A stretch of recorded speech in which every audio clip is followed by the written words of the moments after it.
British వారు దాదాపు 200 సంవత్సరాల పాటు ఇండియాని పాలించారు.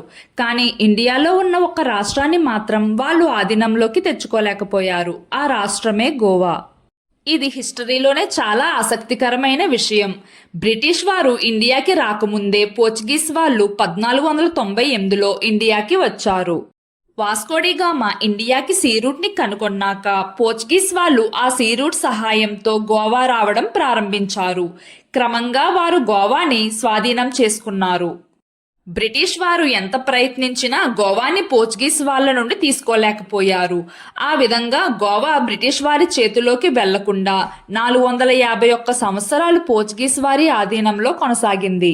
మిగతా ఇండియా మొత్తం బ్రిటిష్ వారి నుండి విముక్తికి పోరాడుతుంటే గోవా మాత్రం పోర్చుగీస్ నుండి స్వేచ్ఛ కోసం పోరాడింది.